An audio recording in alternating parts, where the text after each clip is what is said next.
Hey y'all, welcome back to What the Freak.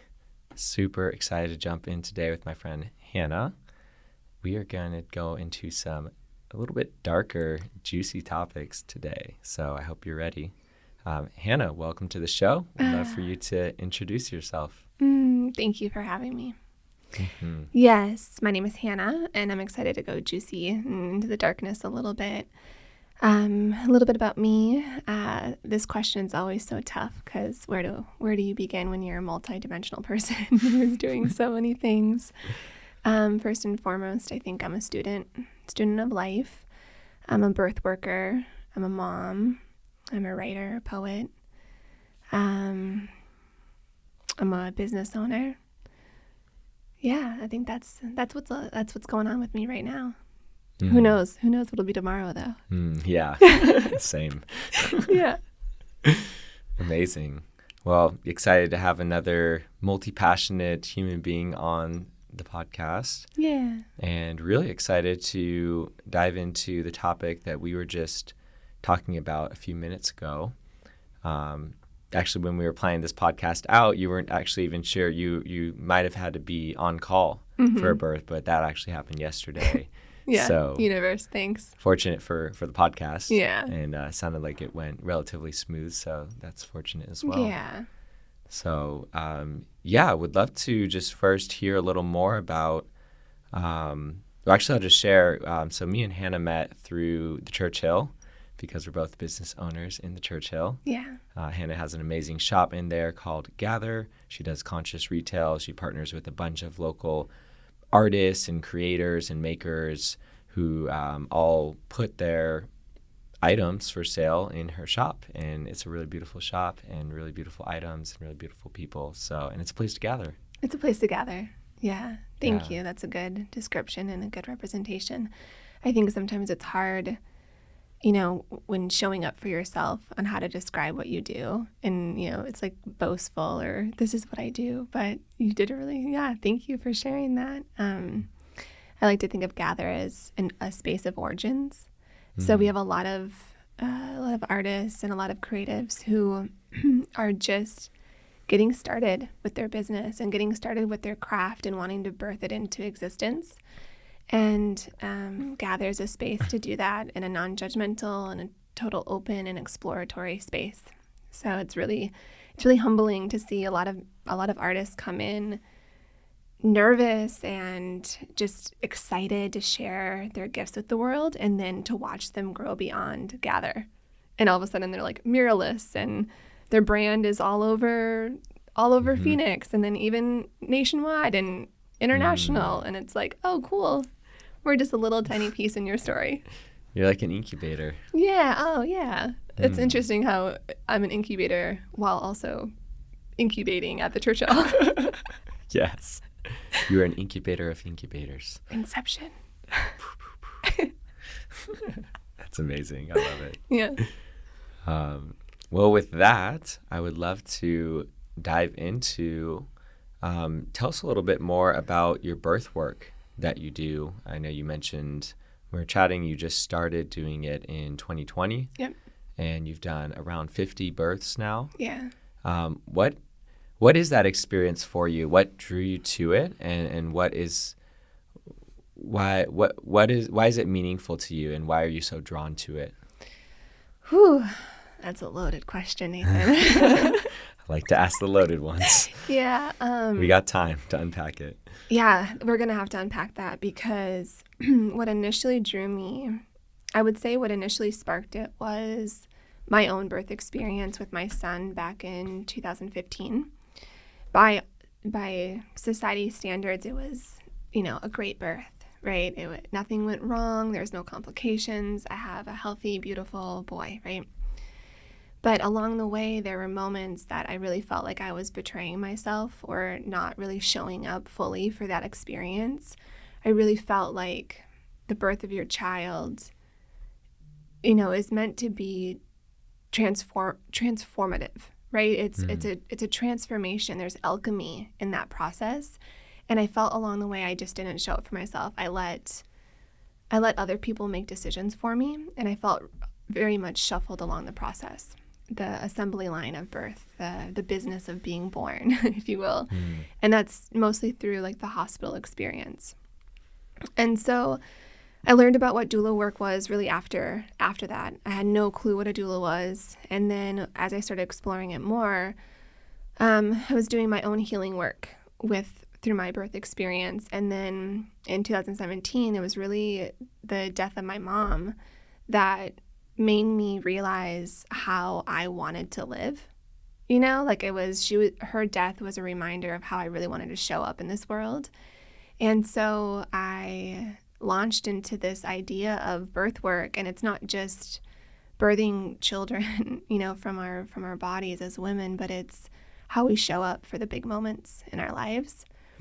And for me, birth was a very significant moment in my life. And in talking to a lot of other people, it was a moment that a lot of women feel was stripped from them through the system of birth, through hospitals. So I started learning more about it, and I started researching it, and I got involved with a group called Carriage House Birth, and also the Matrona.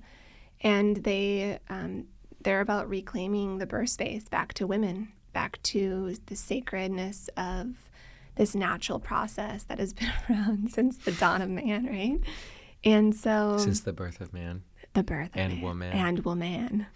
Womb man. Womb man. Womb man. Yeah.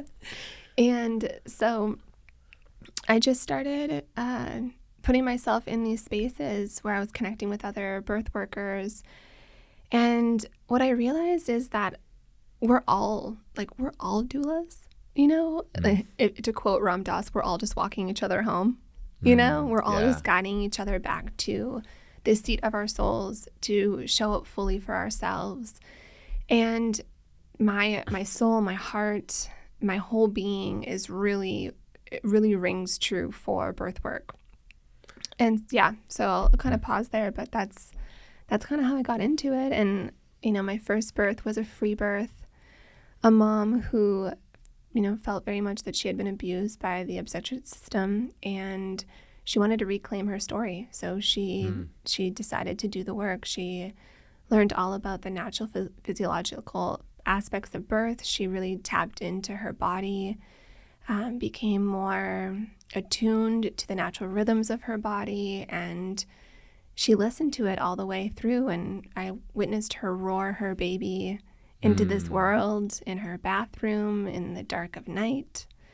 And it was serene, and it was peaceful, and it was magical. And I think that solidified it for me, that it's a space where I feel like the most calm. Like I don't have to reach to be a birth worker, you know, like it's I just feel like this calmness and this peacefulness when I'm in the presence of, you know, of womanness, you know? Yeah. And so I remember driving home from that birth, and I actually called Lauren, my former business partner for Gather. And she was like, "Oh my God, aren't you just ecstatic? Like, oh my, you're just probably so alive right now." And I was like, "No, I feel like I've been doing this for lifetimes." Like it was almost like this remembrance. It's like, yeah, this is how it's meant to be done. This is where I belong. This is what I'm here to do. And it was the first time that in any career, any job, that I was like, yep, this is it. Whoa. Yeah. Wow. So I'm curious about a couple of terms you use. One is, what does it mean to free birth? Good question. Free birth is unassisted childbirth. So it's birthing your child without any medical professionals present. Yeah, so no doctors, no midwives.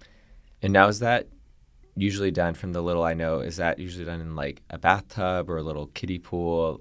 Is that kind of typically how that's done? Or it could just be in a chair or on a bed or something? Yeah, the cool thing is like you can birth your baby anywhere.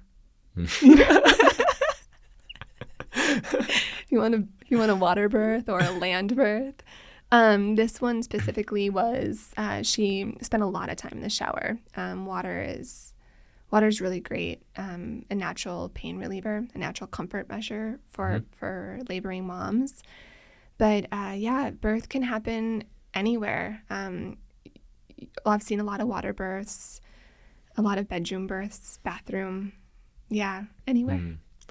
It's kind of interesting because in our society, at least the one that I grew up in, I kind of grew up with the belief or understanding that birth happens in a hospital bed. And just you even saying that was funny, and that's why I laughed. I was just like, oh yeah, like birth can happen anywhere. Yeah. Well, we have like media, right? Or we have movies that sensationalize birth, and it's usually the family like rushing, and it's just this like chaotic. And mom's just like, and the doctor's like, push. Totally. Yeah. And you know what? Like that does happen sometimes. I'm not gonna lie. Sure. But the majority. They didn't get it from nowhere. Yeah, they didn't get it from nowhere, but it's sensationalized. You know, it's there to. It's clickbait. It's there to make you go, oh my gosh, that's crazy. Wow. But really, birth is like, oh my God, that's crazy. You know, that's beautiful. That's magical. And of course, hospitals are there for a reason because birth is unpredictable and things can go in so many different ways, right? And so if there's an emergency situation, of course, a hospital is there for you. But I mean, look at the population. Majority of babies come out, you know, and they can do so anywhere. So, hospitals in my mind are for people who are sick and who are dying. And so the care that is provided there is really catered around people who are sick and who are dying. And so there's a lot of management and a lot of interventions and a lot of good-hearted people whose job is to make sure that you don't die, right? And that your baby is safe. But the thing that I think we all need to come back to remembrance is that the safest, I mean, our bodies, my body, a woman's body is designed to be a safe haven for a growing baby, right? And our bodies are made to do this. And so being able to kind of put that trust back into our bodies and back into women to trust that they can birth their babies, you know, in whatever way that they desire. Wow. Yeah. My next question is, how would you describe like the role of a doula? Like what is I don't want to necessarily say like job description, but like what is your role? Yeah. What is your role you play in the birth? That's a really good question. Well, the technical way, like if you looked it up in a dictionary, it's a doula provides educational resources, physical, mental, spiritual, emotional support throughout pregnancy and throughout labor, throughout the birth of the baby. But I really like to allow each birth to show up the way that it needs to show up. So some moms need a lot of hands-on physical touch. And for that, I use my hands a lot, right? So massaging, counter pressure. Some moms need the reassurance. They need to know the milestones. They need the information. And for that, I use my voice. A lot of guided meditations, affirmations. But really, I am there as a reflection of your own power. You know, because in that space, there's a lot of doubt that creeps up, especially the closer that we get to the baby being born. You're like, when things get really hard, you know, like, what do you want to do? You either want to run, right? Like, you kind of like, this is too hard. Let me just drop it. But usually that's a sign that you're super close to greatness.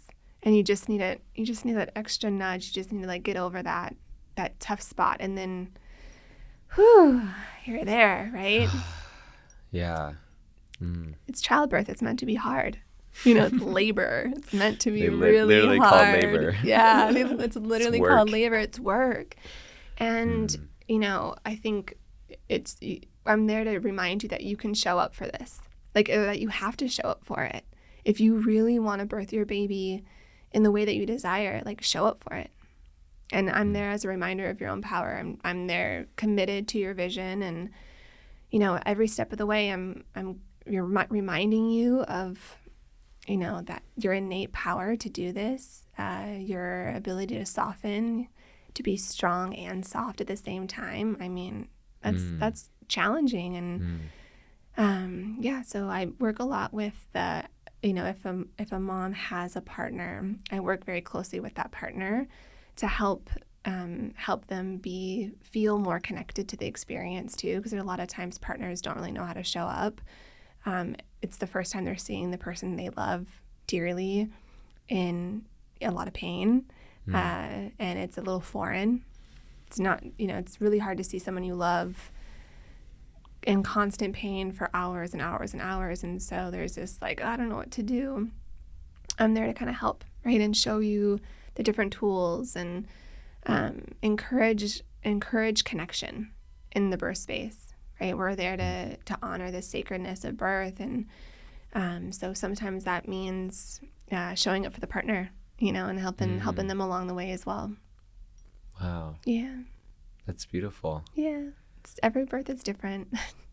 Yeah. You're there to kind of fill in the gaps of wherever that support is needed. And it sounds like you have a lot of tools on your tool belt to be able to support in a variety of ways. And you get to be present and tune into what's needed right now. How can I best be a support through this process right now to make it smoother, easier, less frightening perhaps. 100%. Yeah, kind of help them get beyond those bumps where it's extreme discomfort, and it's if you can move beyond that, then they're going to feel better. Yeah, I always think of the woman as she's in the center of this experience, and if there's a partner involved, they're right there connected. They're holding the light of that vision, and I'm holding the light around them so that they can flow.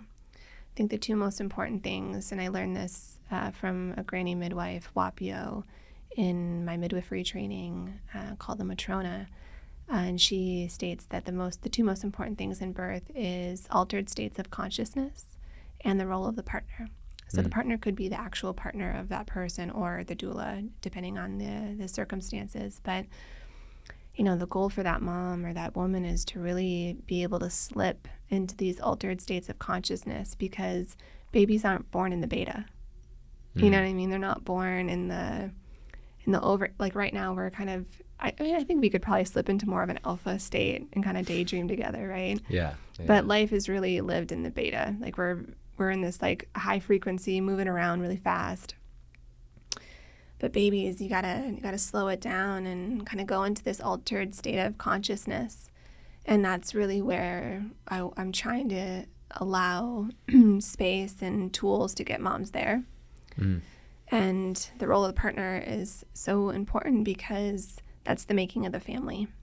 That's the birth of that baby is solidifying it. And so the baby, I think, should be caught or, be welcomed into the hands of the family who will raise them. And so being able to facilitate that and guide it and hold that space, or not even hold it, it's just witnessing that space of birth is kind of where I sit. Yeah, when you said altered states of consciousness, I had a conversation within the last year with one of my cousins who's now, I believe, done 2 home births. And she said it's the only thing that has compared to her experience with ayahuasca.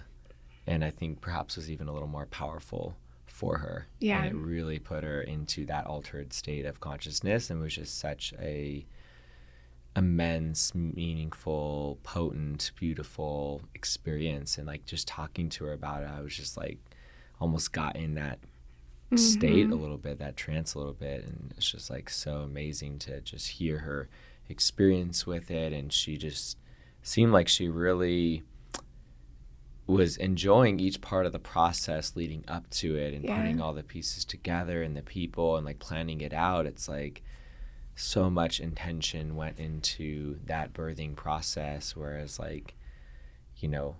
typical birth, it's oh, my water broke, let's go to the hospital. I imagine, I don't know, I've not really been a part of that experience too much, but just the way she was talking about it just seemed so intentional and beautiful. And I just like felt how meaningful that was to her to really take that power back for herself and to really create that experience in the way that she most desired for her baby, for her family. And it was just really beautiful to like witness her expressing and sharing about that. Yeah, like rising to the occasion, rising up for that transformation. It's interesting that you bring up ayahuasca. I think about this a lot with psilocybin. Not that like the birth world is like the same thing, but in ayahuasca, there's a lot of purging, or there can be a lot of purging, right? And when there's blockages or where there's things that are stuck or stagnant, right, that are just like screaming to get out, ayahuasca kind of opens the gates a little bit and allows those things to be released. And I really feel like in a lot of ways, the birth space can be like that. I've witnessed women who aren't progressing in their labor.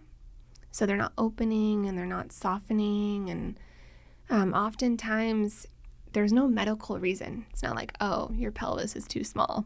You're not meant for this, right? It's usually there's a blockage. There's something that's holding you back, right? Have you ever done a Kegel? Yeah. Okay, right? Like I'm doing one right. You can do it right now. Squeezing. Yeah. A lot of times like we live life in the Kegel. You know what I mean? But if you like release it, that's where life should be lived, right? It's like on the exhale, on the release. And so what I find is like there's a lot of throwing up. There's a lot of, there's a lot of fluids lost in childbirth.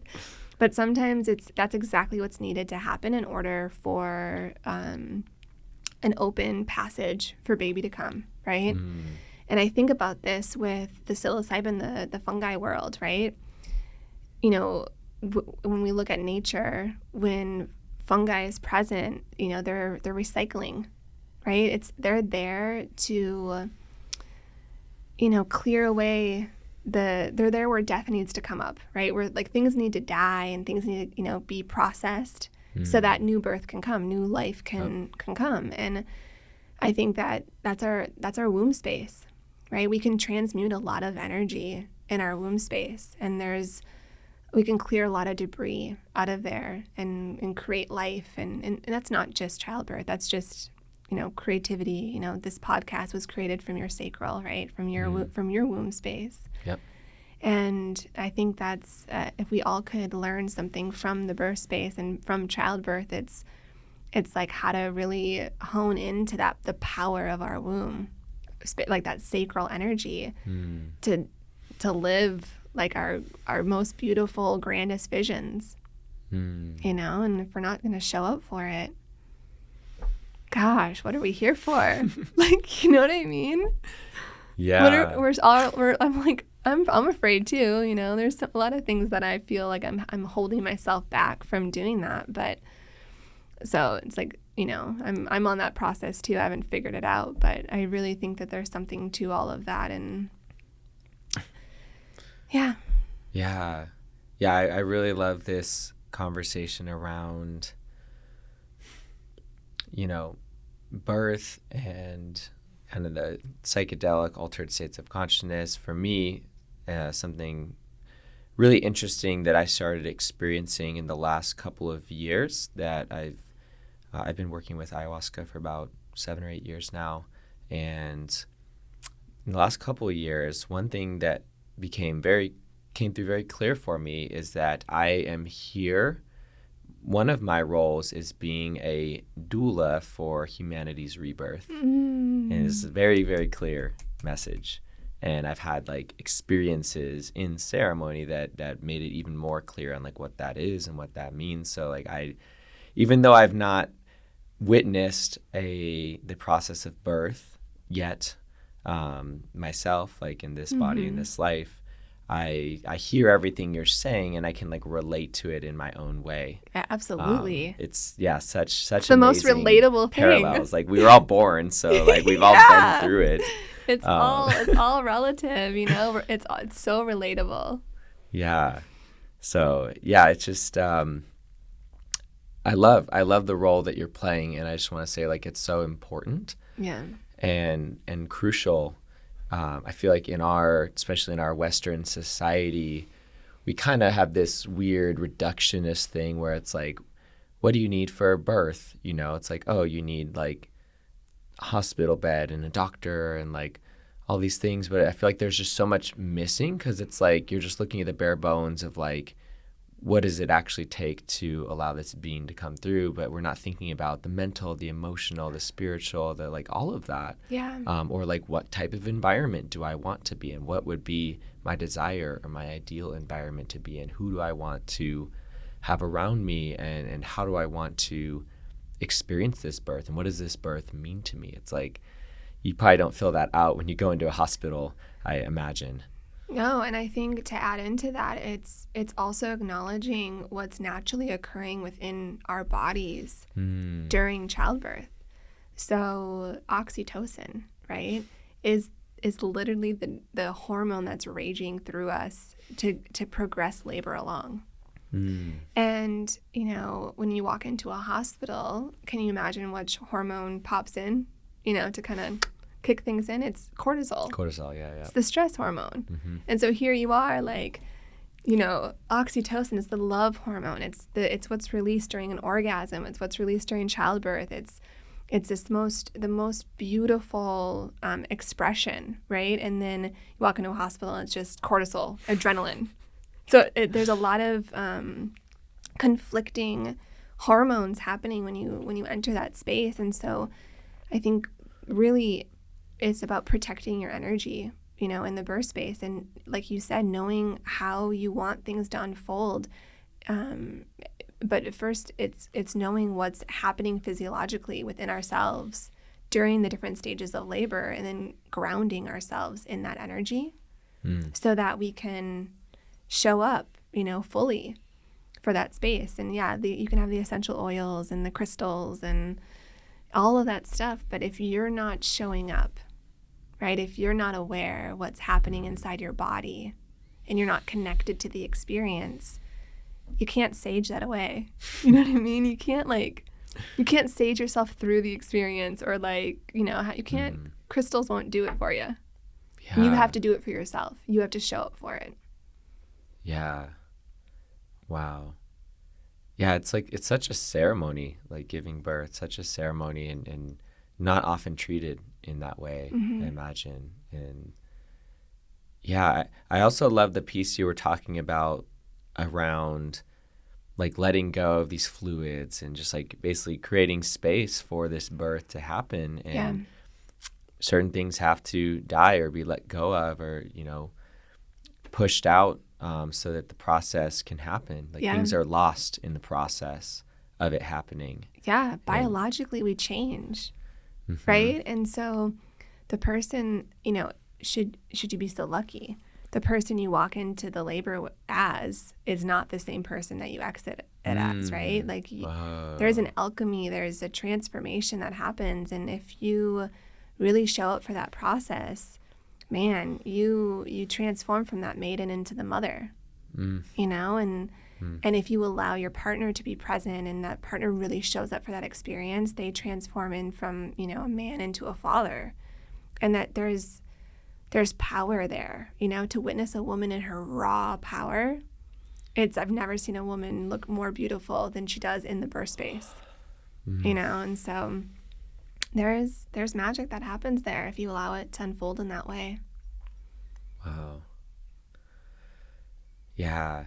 Yeah, my mind just keeps relating this to kind of this bigger birth that's happening right now with all of us. Let's talk about it. Let's talk about it. Yeah. Yeah, it's one of those things where this is the kind of thing and kind of analogy I use with like my closest friends. It's like, you know, we are collectively going through a rebirth. Like, clearly after the last couple of years, something is different and happening right now. And how I more and more am viewing it is really, like this process of birth that's happening. It's like certain things have been blocking this birth from happening, and things had to be shaken up in order to create space for something new to come through. And with that, there's a lot of chaos and pain and turmoil and confusion. And yet it's all kind of so necessary to happen. Yeah. Maybe not any one thing in particular, but the overall of what's been happening, I feel, has been relatively necessary. Things being brought to the light, things being flushed out, things moving, changing, shifting, being shaken up so that they have an opportunity to move and breathe and like land in a different way, because we've been so stuck in certain patterns that there had to be a disruption of some kind. And as much as it's been a painful process, I think for so many of us, I see it more and more as like, oh, that was like just a necessary part of the birthing process. And we're like just moving through this birth canal, and it's, you know, we're all doing our best to like support this process, or at least that's what my intention is to support this process that is happening, that wants to happen, that is happening, and to really come in, and like support in whatever ways that are a resonance between the skills and abilities I have to support and what is being called for at any given time by really whoever it is or whatever it is that I'm interacting with. So I think that's, for me, kind of how my role as a doula shows up, is like, all right, I'm supporting my business and the people in my business. Okay, now I'm supporting, you know, whoever listens to this podcast for whatever messages they need. My intention is for that to come through us, and, you know, supporting through my music and what's being, seeds being planted through like the song that I created and the music video. And it's like, how can I physically, mentally, emotionally, spiritually support humanity through this process that we're going through, so that, one, I can play some small role in ensuring the success of the birth, and two, to try and make the process as smooth and easeful as possible for those who are experiencing it and maybe have less tools or less ability to support themselves in the process. And also, I'm in part of the process too. So I'm also being birthed at the same time. Yeah, what a trip. I love that you call yourself a doula. Yes, I love that. And yeah, I totally see you. I see that in you, and I see the work that you're doing. And when you're talking about, you know, coming through the canal, you know, when you think about it, it's dark and it's scary. And what's happening during the birth world, or during birth, is there's a lot of contracting. Like the uterus is literally contracting to birth new life. And I think that when we look at that as the collective, there's a lot of constriction, right? There's a lot of tenseness and resistance to that transformation, you know, as you're going through the birth canal. And I think that the lesson, the parallel there is this ability or this willingness to let go of expectations and to walk along this path, or to be, you know, ushered along this path, one foot in front of the other, and totally open to the unknown, you know, letting go, right, and surrendering. That's so hard. That's so incredibly hard, right? Because we are habitual, and we are creatures of habit, right? And when we witness change and things being disrupted in our normal, when I say normal, I'm using air quotes. For those that are listening who couldn't see the air quotes. Air quotes. And I think that there's this tendency to like cling on, to grip really tightly to what was, or what has been. And really the magic is when you release your grip and you accept the path that is is folding in ahead of you, and you're walking in the darkness, You have no idea. But as soon as you leap into the darkness, my friend Paul Carker actually says this to me years ago. He said, and this is an actual quote by someone, but I do not remember the name of it. But when you leap into the darkness, you explode with light. You know, and I think there's something beautiful about that. And if we all could just do that, what kind of lives would we be living? You know, what would we be choosing to do with our days? You know, what are we grouping so tightly to? And what would happen if we just let go? And I think that's what birth work for me is, right? That's what the collective mission that I'm here to do is, like, it's to help women let go, right? So that they can birth freely. Wow. What a beautiful, deep lesson to learn, and for you to, like, assist and support and facilitate women having an experience, such a deep experience, to learn this lesson, or I'll say learn these lessons, because I'm sure there are many lessons to be learned in an experience like that. And how beautiful of a, like, microcosm of the macrocosm that experience is for what we're all going through, and what I believe we all could use more of. That the term that's coming up for me is surrender. Yeah. And surrender for me is a term I've actually been using even more lately, which, you know, I want to share my definition of it, which surrender is not, like, it's not giving up, it's not being too soft, it's not shying away from anything. It's actually, surrender to me is actually an act of power. It's not passive. No, it's active and it's powerful. It's so fucking powerful. Yeah. Someone who can truly surrender to what is and what is happening and to what they're experiencing. It's like full acceptance of one's experience, taking full responsibility for one's experience that they're having. To me, that's like surrender. That's true surrender. Yeah. Which is an act of power. It's an act of love. It's an act of presence.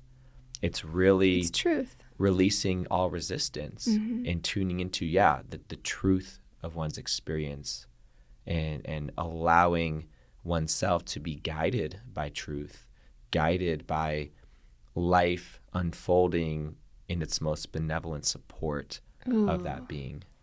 Yeah. Yeah. Yeah. Are you familiar with the goddess Mahat? She's the goddess of truth, the Egyptian goddess of truth.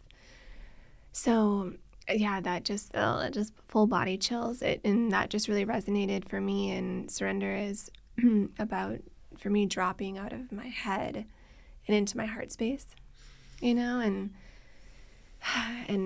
goddess Mahat, she's the goddess of truth and like justice, right? Weighing our troubles against the weight of a feather, right? And so if you have these things going on in your life, it's what's as weightless as a feather, and that's truth within you rising.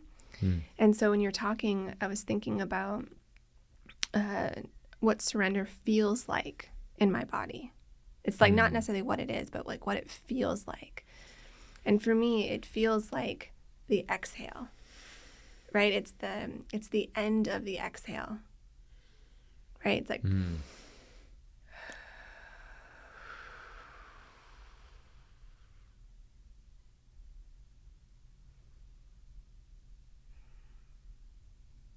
you see how it's just weightless? Yeah. It's soft. You can weigh any of your troubles, anything that is tension in your body, you can weigh that right here. And you can make all of your decisions in that space. And if you do that, that's truth, right? But when you bring it up here, it's like anxiety. Oh my God, should I do this? Should I do that? Oh my God, should I make the call? Should I take the job? Should I break up with this person? You're spinning, right? Yeah. That dialogue that happens in our head, I really feel like it's all there. It's our brains always trying to come into balance. So, our brains will they call it monkey mind, right? You'll bounce from this thought to this thought. And I think it's always just trying to find balance to keep things even. And it's like, drop in, right? And weigh it here.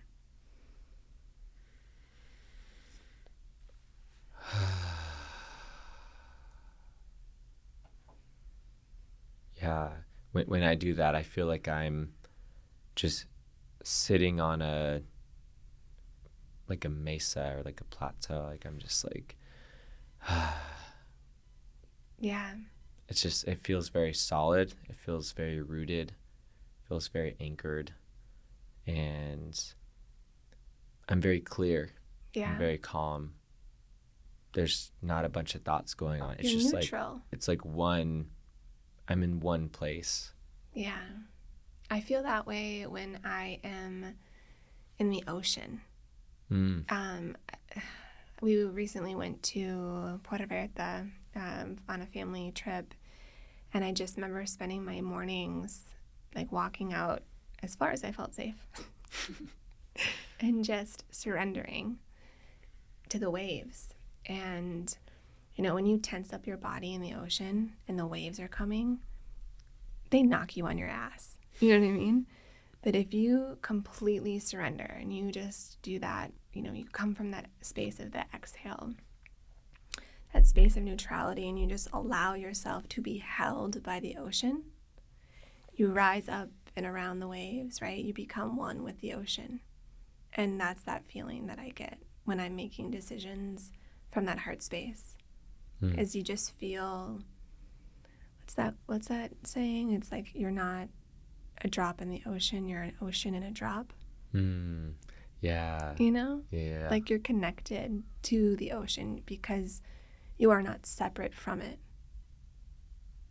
And I think that's what's really alive for me right now. It's like we are not separate from nature, right? We are nature. All we need to do is get out of our heads, like get out of our own way, and just be part of nature. Yeah. Yeah, I think especially now, like at this time, because there is this reconnection that's happening. We're reconnecting to ourselves. We're reconnecting to nature, as in like the planet, Mother Earth. Yeah. We're also reconnecting to our nature. Yeah. Like our fundamental nature, how we most organically best operate. Yeah. And I feel like there is just more and more support to relax into that. In my experience, the more that I fight that, the harder it is. Yeah. But the more that I surrender to it and choose that and lean into it, it might be a little scary at first because I have to let go of my familiar patterns or ways of showing up. Absolutely. And yet, when I do that, and I get more into the slipstream, and it becomes I actually don't like using the words easy and hard too much. It becomes more easeful. Yeah. And more smooth and more enjoyable rather than this like everything has to be hard. Yeah, like it's how you choose to think about it, right? Now I keep going back to childbirth, but labor, yeah, it's painful, right? Oh, this is so painful. Or it's like, this is a really intense sensation. Yes. You know what I'm saying? Yes. It's like we get to choose. Sensation. Exactly. Is it painful or could it be pleasurable? Could this actually be ecstatic? Could it be ecstatic? That's how my cousin described it. Ecstatic. Orgasmic. Yeah. Yeah, 100%. Yeah. 100%. And I think that that's the ticket. That's the ticket. That's the ticket? That's the ticket. I don't know where that came from. I have no clue either. The ticket where? Where are we going? To take us to paradise. 100%. Yeah, man. That's such an interesting thing to explore is how and I love how you said it's not easy or hard, because when we use our language in that way, we're subscribing to this idea of like binaries, right? Yep. Whereas like there's a spectrum that's not linear. It actually just loops back around to the other side. You know what I mean? And so, yeah, you can identify it as pain or painful or hard. Life is tough. And absolutely, there are systems that, you know, bind us in certain ways and constrict us.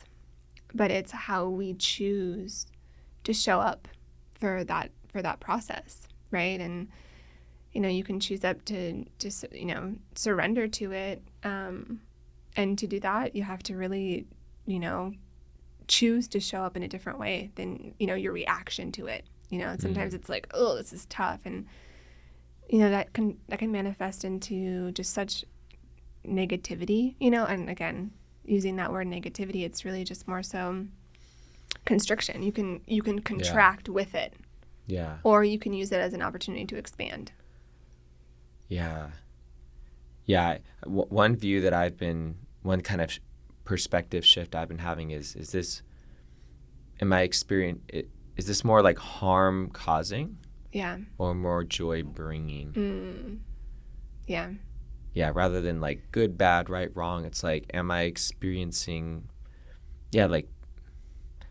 pain is even an interesting word, because that still is, right, like a judgment, a label of some kind. Yeah.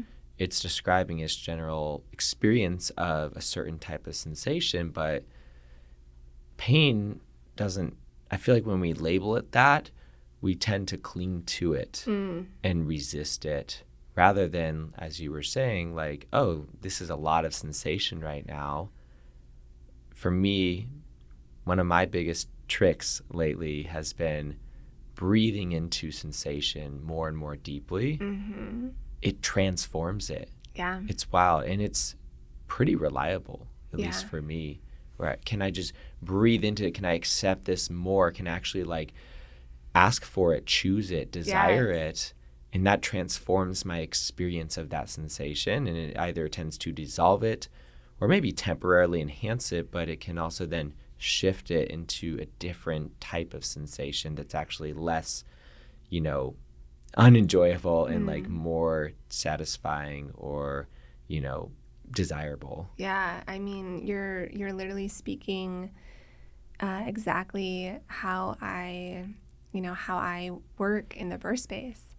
And it's like when this contraction is happening, do you try to run away from it? It's like you can't escape your body. That contraction's happening, but that contraction is not more powerful than you, because you are creating that contraction, right?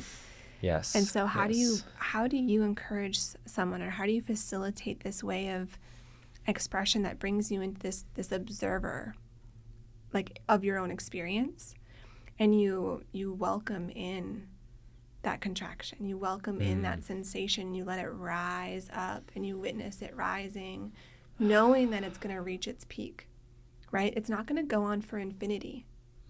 This intensity, it's going to reach a peak, and you breathe into it. That's your inhale, and then it kind of flips over this edge of the wave, right? The peak of the wave, and then you roll down, and that's your exhale. Yeah. And that's the cycle that I work with women in, to help them navigate each surge, right? Or, you know, they're called contractions, but in the birth space, I try to use the word surge. I feel like it the way that it comes out of my mouth feels less constricting. Contraction, because you're contracting. Surge, yeah. Surge.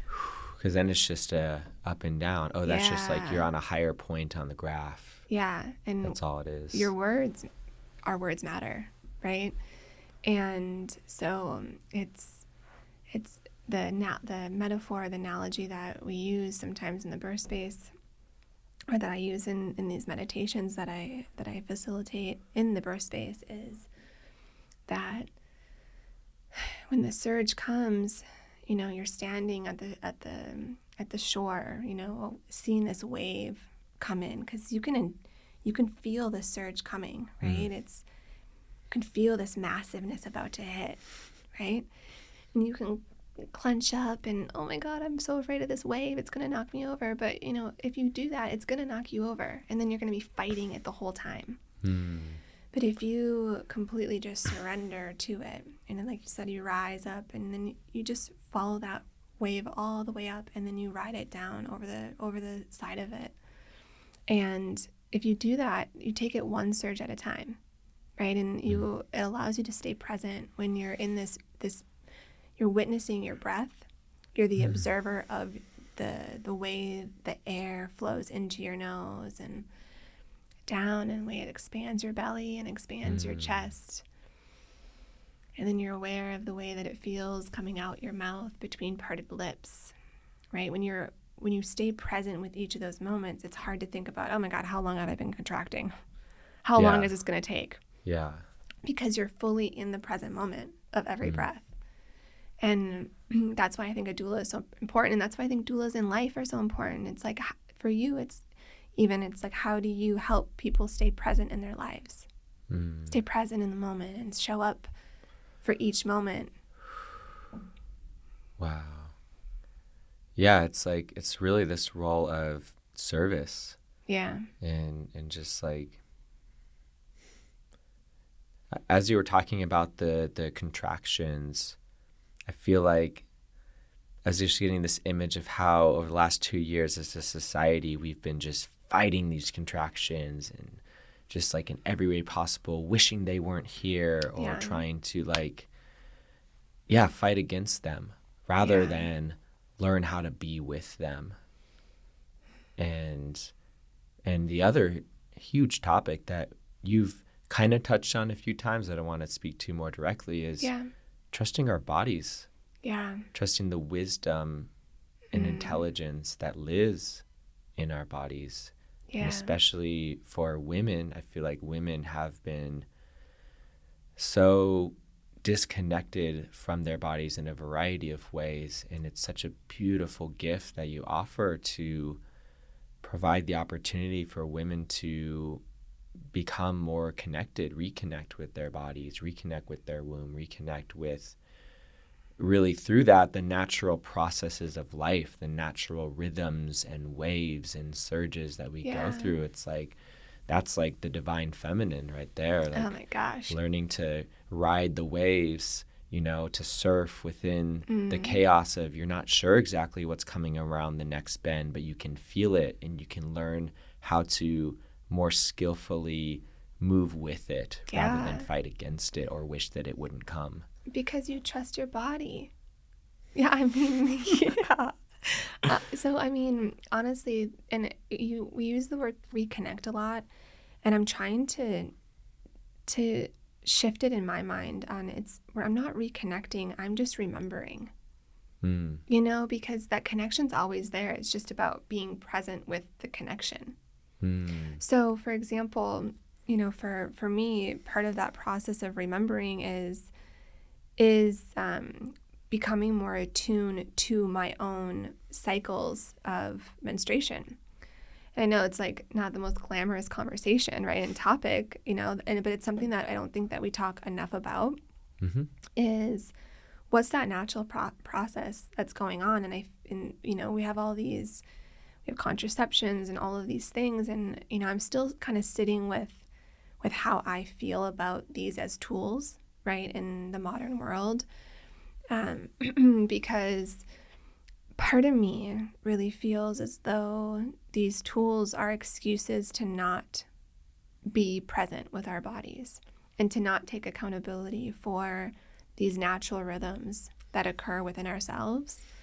Because if we were to be fully present, then we would know that you can only really get pregnant a couple days out of the month, right? And so we have to take accountability for what ends up happening if we're not showing up for our bodies, right? And so part of me really just is sitting with all these modern tools and these technologies, and it's really about how we bring them into our lives, right? How are we working with these tools? Are we using them, right? And I think there's a difference between using and working with, right? If you're using something, I feel like there's an escapism. There's a lack of accountability, and there's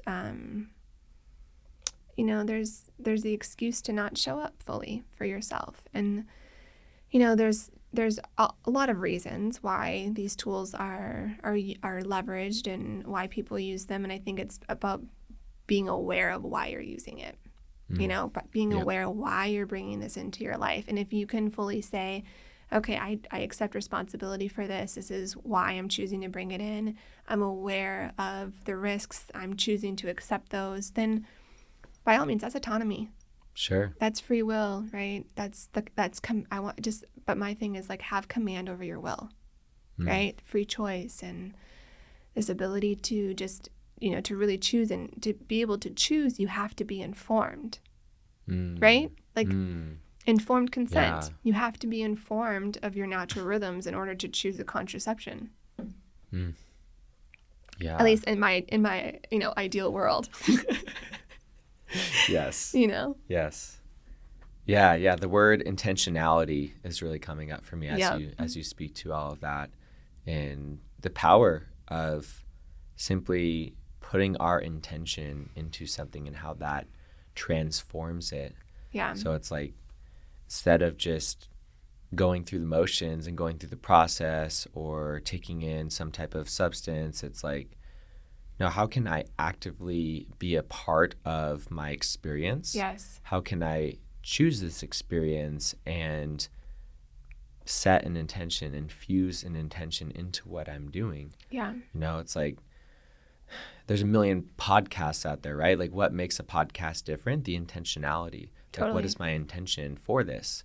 That really directs and dictates the words, the energy, the people who will come through on this transmission, on this podcast, as opposed to any other podcast. It's what is my intention for starting it? What is my purpose in this? And how can I stay present with that intention? Yeah. And like you said, accept the full range of, consequences, responsibilities for making a certain choice based on an intention that we're putting into it. Consequence isn't good or bad, right? Like, it's just results of a choice. 100%. Yeah. And as you're speaking, I thought about my first time working with psilocybin, and I did a trip. My intention was, it had been circling me for quite some time, and I'm sure ayahuasca was similar to you, where it kind of called you, right? Called you in, and maybe took you a little bit to say yes. Yeah, and I actually worked with psilocybin first, okay. And then that kind of prepared me. Ayahuasca has been flirting with me in certain ways, but I'm scared shitless of it. So, but that's my own work, right? There's stuff that I'm afraid of what will come up, or I'm nervous to let it come up, but my journey with psilocybin, I think, is I actually had a dream, and I was walking through the forest, and suddenly all these mushrooms kept popping up, like as I was walking, and nothing was said. There was no words. There was just, when I woke up, there was a knowing, and the knowing was that psilocybin, like the fungi world, was going to be my next great teacher. And at that time, I was like, nah, like this is. No, I have not been called to, like, I'd not thought about mushrooms at all in that way. I'd not been, been thinking about working with psilocybin, and it still took me, some time to say yes. But when I finally did, it was a whole body, like, yes, I'm ready for this. I'm ready to show up fully for whatever this experience has to show me, like, has to teach me. And I come humbly as a student. I come humbly, with full reverence for this incredible network of fungi here to usher me into like a new way of being, into a new consciousness. And it was so interesting. I mean, there's so many things that happen, but I think when I really sat with it, what I learned was that everything that I experienced, where the veil was completely lifted, right? And I really felt the frequency of everything around me. We were out in the desert with sororos and ocotillo and, mesquites and just like all the desert landscape. And each of them were speaking to me and connecting with me in a very different frequency. And so it was like I could resonate with everything and have full reverence for every blade of grass, every rock, every leaf, right? Like it was just, it was so beautiful. But there's also the stars, and there's a storm brewing to the left, and there's this primal energy that would rise within me as I was, witnessing the storm, because it was this realization that like I too am that storm. But then it was so surreal. It was like, then to the right, it was just the most serene desert night, the stars glistening in the sky. And I was like, oh, I can choose to be the storm, or I can choose to be over here and be in stillness. And so I would kind of go back and forth. And when I was in the serene space, where all the cacti was around, just kind of vibrating on their own frequencies with me, I looked up at the stars, and I kept seeing the shape of an owl, like anywhere that I looked. And it was this message, I'd realized that I had been searching for connection with my mom, because it was just shortly after she had passed, maybe just a year or so after she passed, and owls were her favorite animal. It was just, there's something about owls that just resonate with my mom, or I resonate with my mom, and it just felt her coming through to be like, I'm always here. You don't need to look for these profound experiences. You don't need to like go to Tucson and have this like sacred journey with psilocybin to connect with me. I'm always here. I'm always accessible. I'm everywhere. You just have to be open to me. And so I left that experience just so humble, and with this wisdom within me that I don't need psilocybin, right? I don't need anything to experience that sacred connection with nature, because I am nature. Full circle there. Yep. And so, but then it's like, it's a tool, and my work as a student, or my apprenticeship with psilocybin, I know is not over yet, but I know that it's not something that it's not a clutch, right? I don't use it. It's intention. It's how you work with it and infuse it into your lifestyle, to teach you something. Yeah. And they do that. That's what they're here for, right? And you just need to have reverence for what they offer you. Yeah. Thank you for sharing that. Yeah. That's really, really beautiful. And I really love that, how you ended that, of their teachers. Yeah. That's why they're called teacher plants, or master teacher plants. Yeah. They're here to teach us lessons, to help us remember who we are and what our power is and what we're already capable of naturally. And that's really how I view and is my relationship with plant medicine teachers that I work with. And yeah, there's just such a theme that I've seen over the last couple of years. Well, this has existed for a long time, but we've somehow grown into a society that has lost its belief in the body's innate abilities. In nature's innate ability. In nature's innate ability, that we can do it better, and let me show you, and nature is just getting in the way of what we're capable of. No, nature is reflecting to us who we are and what we're capable of, and nature has a deep intelligence to it that we have still so much to learn from as we ravish our lands and bring ourselves to a threshold of potential extinction, because we think we know better than nature, but we are nature, and it's kind of silly at this point. And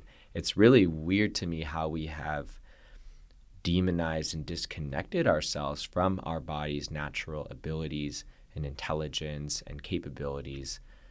Our own immune systems have been smeared on what they're capable of, and we're taught that we must solely rely on what man has created out of nature, funny enough, in order to help us to heal or stay safe in some way. It's so backwards in a lot of ways. Oh yeah, like pharmaceuticals, right? I mean, this is a topic that lights my fire a little bit, is pharmaceuticals and how they're pushed, right? They're really just pushed on us in a really big way, and we accept it. We accept it. Many people consent to it. Yeah. And by not remembering our innateness with nature, that's consenting as well, right? Like not fully taking responsibility and accountability for our own healing, right? Pharmaceuticals do a lot of great work to solve or to ease. How do I want to say this?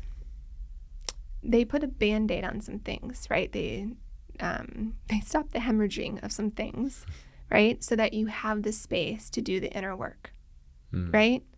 Like if worked with properly or, in connection, but I don't know that they're meant to be lifelong, right? They're not meant to replace the natural, immunities in our bodies or the natural defenses in our bodies or the natural receptors or chemicals in our bodies. They're, they should be worked with responsibly. Yep. And oftentimes what I'm noticing, even on simple things, like Tylenol, like, you got a headache, you just pop a Tylenol. Rather than leaning in with curiosity, where is this headache coming from? Right? Am I dehydrated? Am I nourishing myself with enough water? Which, speaking of, should we cheers to that? Cheers. Yeah, cheers. Boing. Yeah, right? Man, God, water is so good. So good. So good. So good. So, are we nourishing ourselves with water? Are we, did we get enough sleep last night? But it's like, nah, just pop a Tylenol and keep trucking. Just ignore the messages. Just ignore it. Don't pick up the phone. Yeah. No one's home. Send it to voicemail over and over and over again. 100%. And then I was just talking about this the other day about the people who retire after years of just like working and grinding, and their whole goal is just to retire to finally live. And then what happens when they retire? They get sick. Their bodies can't, yeah. It's like finally I can rest. Now we got to deal with this and cancer, and like things just pop up, and then you're like, fuck. Yeah. What the freak? What the freak? What the freak? What the freak? And so how do we live in a world where we're listening to the whispers that come up and let us know, hey, slow down. Hey, I'm trying to talk to you. Can you hear me? And usually it's our body just trying to say something like, will you please go to sleep? Yeah. Will you eat something that, fuels me, nourishes your body? And we just say, oh, not right now. Like, and we reach for the coffee to keep us going longer, and it goes back to this like tight grip over life. Like we think that there's not enough time to accomplish all the things or do all the things, and we think we're doing it so that we can go on that vacation, but really it's like, what life, is this it? Is that really it? And I'm kind of wrestling with that a little bit in my world, is I'm trying to slow down a little bit more.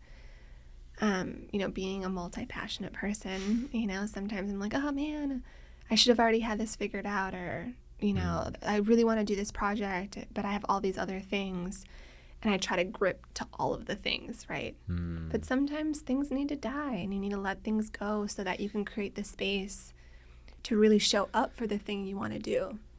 And that's where my work is right now. Oof. Yeah. Wow. It's tough work for sure. I love that.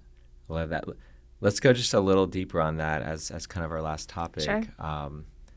I very much relate to that, as you probably know, as we've had conversations around this of, for me, it's kind of this matter of, I have a certain capacity to hold a certain amount of energy in my life, just to simplify it, whether that's projects or people, relationships, whatever it might be. I have a certain capacity, and that capacity is limited at any one given time. Yeah.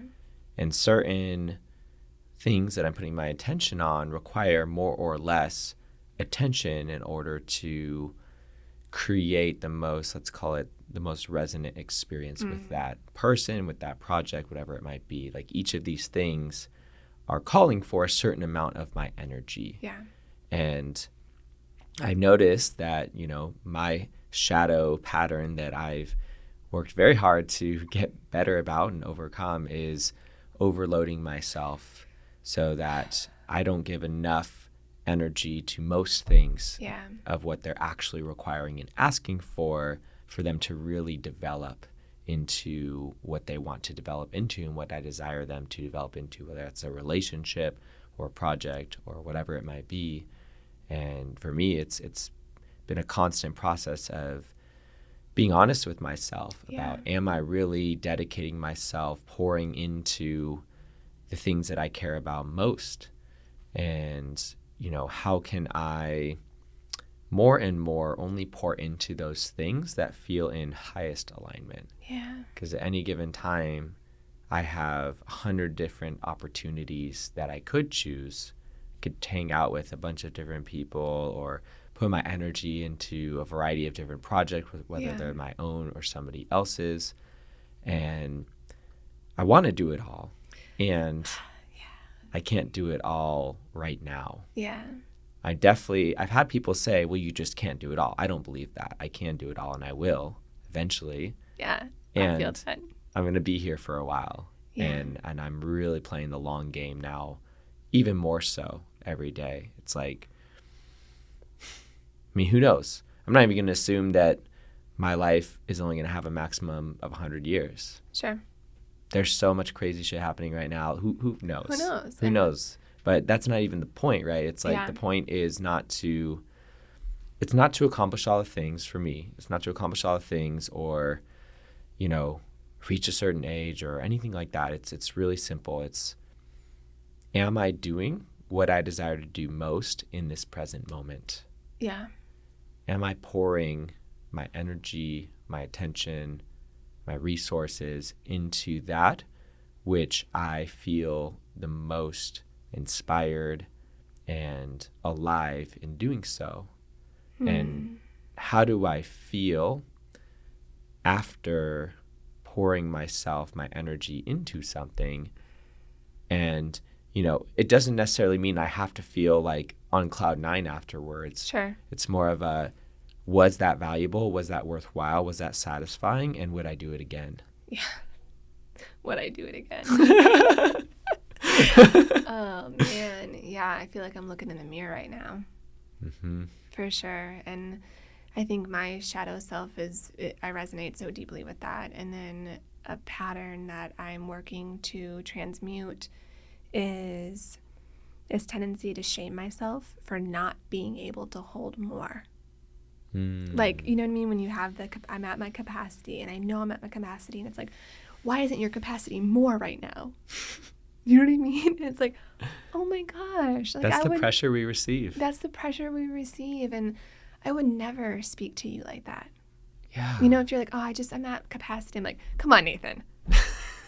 Well, you can't hold more. And I'm over here like, yeah, you're like just trying to balance it all. I mean, honestly, though, the shaming, we're our own worst critics, and having more grace with myself is my work. And, I've really slowed down. My partner, Jameson, would say, no, you haven't.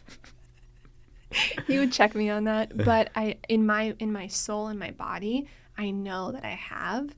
But then what happens is, in the environments that are used to seeing me stretch myself so thin, I'm hyper aware of, do they think that I'm slacking?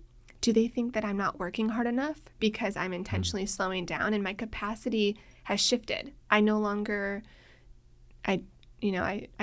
desire to stretch myself so thin that my body breaks. So thin that I have to, bend for people and bend for, these projects.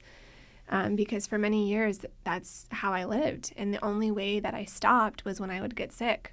Like I physically just exhaustion would hit, I'd have like an emotional breakdown, or I'd have like physically I would get ill.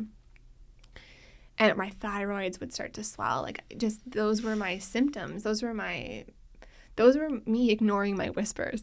You know what I mean? Finally, my body was like, figure it out. The whispers get louder. The whispers get louder, and I just couldn't ignore them anymore. I physically couldn't work. And so finally, leaping from my corporate job was one big exhale and one big surrender into this dedication of slowing down. But that's my lifelong work right now, is that long, laborious, process, not having that immediacy, gratification. It's, knowing that the things that really light me up are worth putting in the work for, right? And it's really worth showing up for the entire process, not just for what you think the end will look like. Yes. It's like showing up for that process. And, for me, there's a lot of things that I'm very aware, if I drop into that heart space, that need to be let go of. But the patterns, that have been programmed into me since I was a child, continue to ring pretty loudly and hold a grip over me. And those are things that I'm working through, letting go of, and to really step more authentically into my own power, into my own desires. And there are some beautiful things that I want to birth into this world, and you will. And I will, right? And I will. Yeah. Wow. And trusting that I will, and creating the space for it, allowing the things that need to die, and, opening myself up to the unknown on how these things will be birthed, but it's showing up, like making the choice every day to say, okay, you want to write that book? It doesn't write itself. You know what I mean? Show up for it. Yeah, show up for the process. Yeah, show up for the process and enjoy the process. Don't try to like shuffle it. Don't just try to get it done just to get it out, because then it's like, I feel like you don't fully enjoy it that way. Yeah.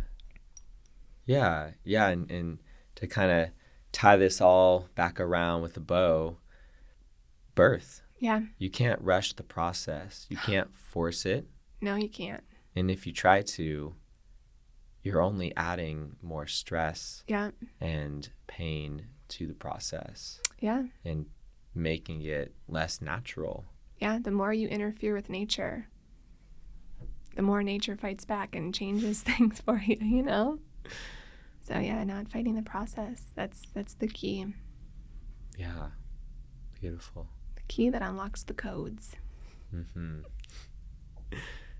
Well, on that note, thank you so much for joining me. Thank you, Nathan. Amazing. Yeah. Such a pleasure having you on, diving deep with a fellow Scorpio moon, going into the darkness. Yeah. And yeah, I just really appreciate the perspective that you bring and the work that you're doing, and just how deeply connected you are to the work that you're doing and to yourself. It's really beautiful to feel you and feel your truth, and to witness the beautiful gifts that you're sharing with the world.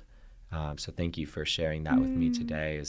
I really enjoyed the conversation, and I just support you so wholeheartedly and appreciate the work that you do in this world and just who you are. Thank you so much. I received that. And what's charging within me, I'm clammy even asking this, but can I close with a poem? Yes, please. I would love that. Yeah, that would be amazing. I wasn't planning on it, so I need to pull it up. Yeah, for sure. I love that. It's actually funny. A couple episodes ago, I had a friend on who, for the first time on my podcast, he played a live song. Oh my God. He played his guitar and he sang, and it was fucking beautiful. So I'm so glad you asked to do Who a is poem. that? His name is Andy. I actually went to high school with him. Didn't talk for years, and then recently, the last few years, started kind of circling back in on each other and hey, you're into kind of some of the stuff I'm into, and so it was really cool to reconnect with him after a number of years and just see the parallels that we have on our path. And now he's pursuing music as well. So it's fun how life twists and turns and brings it back around again. Yeah, absolutely. So this just came up because, or this poem that I want to share, it came up because it's just so potent to what we're talking about. And it's called What It Is to Be Human. And I wrote it as an inspiration from what's happening with Oak Flat right now. Indigenous lands here in Arizona that is kind of under attack and has been for many years. And so I just wrote this as an expression of grief for what's happening, but also to inspire us to really connect with the land and nature and protecting it as stewards of the land, of the earth. So it's called What It Is to Be Human. The world remains in slumber to the universal wonder of the wind. It plays keys, unlocking the code. We all win when we listen to the wisdom beating from our heart. It mirrors what's etched in the grooves of bark, adorned by moss, a mark. It is sacred to be human, to feel the sun on our skin, and pass stories of our ancestors on to our kin. In the company of rocks, we witness the free form of hawks, free as the sky, the token prize to be alive. We are keepers of this earth, here to tend to the land, sink our hands in the soil and feel the roots of our soul. The knowers of trees, we speak the language of bees, when we're not too distracted by destruction and disease. Protect Oak Flat. Protect Oak Flat, the birds, breeze, the air we breathe. Progress means to plant more seeds. Growth is to grow back, connect. Remember, the sun is setting on greed as we rise in the spiral, glowing with the universal knowing we are all sacred. Wakan, we are one. Connected by this thread, to care means neither the air nor the land is for sale. Yeah. Wow. Yeah, I wrote that and I performed it for the first time live on April 1st to kick off Poetry Month on a First Friday event. So it was like, striking. Wow. So thank you for receiving that and allowing me the space to share that. Yeah, thank you so much for sharing. I You're really welcome. enjoyed that, and it was really deep. Thanks. Thank you. All right, well, thanks for coming on. Yeah. Thank you to everybody who tuned into the conversation. If you want to connect with Hannah, then I'll include her information in the show notes and such. So thank you so much for coming on as guest. It was super fun having you. Yeah, me too. Thanks.